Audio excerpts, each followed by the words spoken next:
안녕하세요. 사도행전 2장 1절로 4절 말씀을 함께 읽어보도록 하겠습니다. 읽는 단계는 5단계 정도로 생각해 보겠습니다. 첫 번째는 이 본문을 읽어야겠지요. 처음에 그냥 이렇게 읽어보는 거죠. 한번 한 두세 번 정도 이렇게 읽고 대강의 내용을 생각해 봅시다. 한번 그러면 이제 제가 읽어보니까 눈으로 읽어보니까 이제 성령님이 말하게 하시는 것이에요. 성령님이 하시고 성령님이 말하게 하셨다. 그러면 이제 어 그냥 생각을 해보는 거죠. 성령이 오셔서 말하게 하셨다. 이게 대강의 그 요약된 문장이 되겠습니다. 그러면 이것을 따라서 성령이 이제 육가 원칙으로 한번 분석해 보는 겁니다. 육하 원칙이라는 것은 주어와 수르를 중심으로 해서 말하고 있죠. 이 주어는 성령이, 그 다음에 하셨다라고 한번 보죠. 그러면 하셨는데 무엇을 하셨습니까? 어디서 하셨습니까? 어떻게 하셨습니까? 그러면 언제 하셨습니까? 왜 하셨습니까? 자, 이런 문장의 요소를 한번 찾아보는 것입니다. 무엇을 하셨을까요? 말하게 하셨다. 어떤 근데 조금 더 구체적으로 다른 언어로 말하게 하셨다라고 볼 수가 있습니다. 그러면은 이제 다음에는 그 요소를 육하문제 찾을 때 2장 1절로부터 오순절날이 이름에 가면 이제 시간이 되겠지요. 날. 그래서 그럼 언제 그럼 어디서 한 곳에 모였다고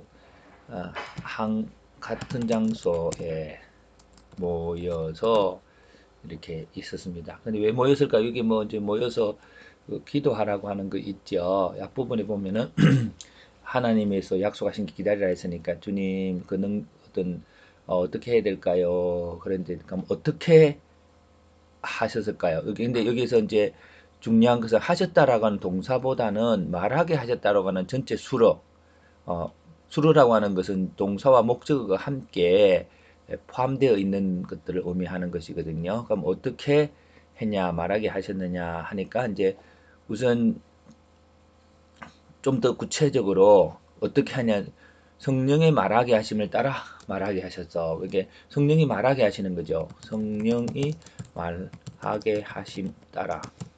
근데 그 앞에 보면은 어, 성령이 말하게 하셨는데 성령님이 어떻게 말하게 하셨냐라고 보니까 이제 이 앞부분에 그 과정들이 나타나는 것입니다. 요걸 한번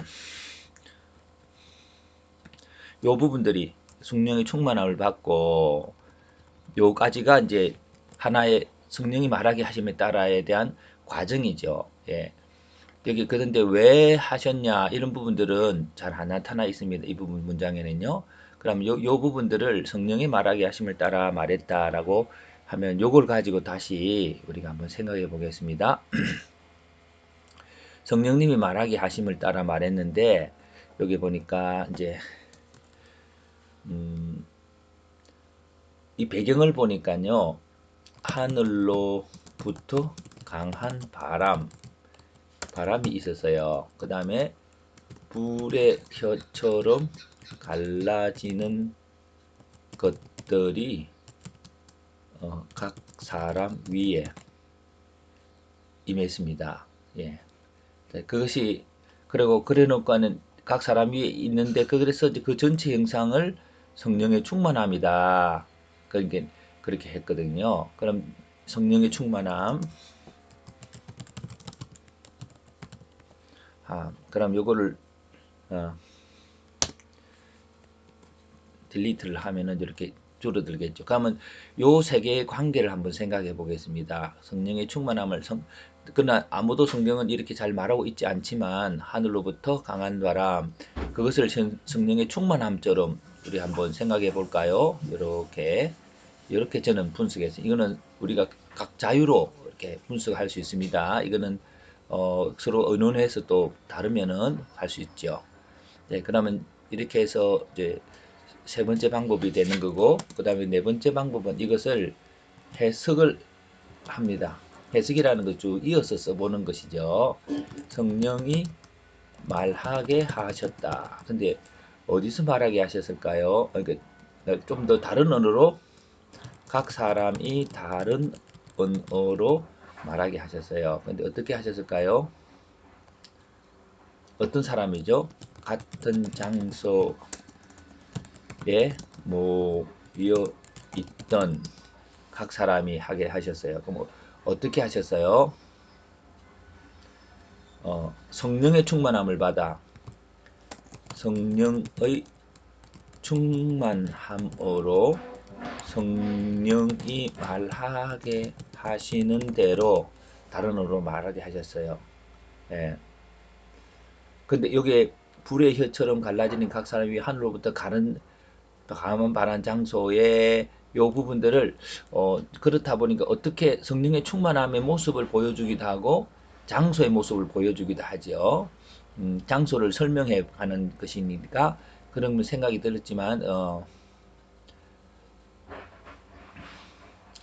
그 성령의 충만함이 앞에 설명을 이제 하면 불의 혀처럼 갈라지는 것이 각 사람 위에 있고 하늘로부터 강한 바람이 있는 성령의 충만함으로 그렇게 이제 이렇게 설명을 해볼 수 있죠. 오늘 이렇게 한 문장으로 만들고 나면은 한 문장이 갖고 있는 그것은요. 한 문장이 될 때 오는 한 문장으로 만들 때 사람들은 이해하고 인지합니다. 인지라고 하는 단계가 있죠. 아, 이게 뭔가 이렇게 한 문장이 되어지면은 그 속에서 전체를 이해할 수 있는 생각이 나오죠. 이것이 그때서부터 느낌과 생각을 한번 말해보는 거죠. 저는 이 본문장에 이제 각자의 필요에 따라서 각자의 필요와 성령의 인도함으로 인지가 발생합니다. 이걸 우리는 이제 은혜 받았다라고 하는 그런 말씀들을 하지요. 그래서 어떻게 했냐면은 이제 어떤 사람은 신비적이고 그럴 수 있고 강한 바람 그런 성령의 역사가 있지만 어쨌든 우리의 언어를 주관하시는 성령이십니다라고 하는 것이 오늘 제게는 그렇게 어, 감동이 되는 거죠. 그래서 말할 때마다 성령님 내 말을 주장해 주세요. 성령님 내가 말할 때 내 말을 주관해 주세요. 라고 하는 그런 어떤 믿음이랄까요? 적용이랄까요? 순종이랄까요? 그런 것들이 이제 발생을 하는 거죠. 예, 그렇습니다. 그러면 이런 느낌과 생각까지를 우리 친구들이 함께 나누고 하는 그것들로 이렇게 한 문장을 이해했다고 볼 수 있는 것입니다. 이렇게 한번 나누어 봅시다.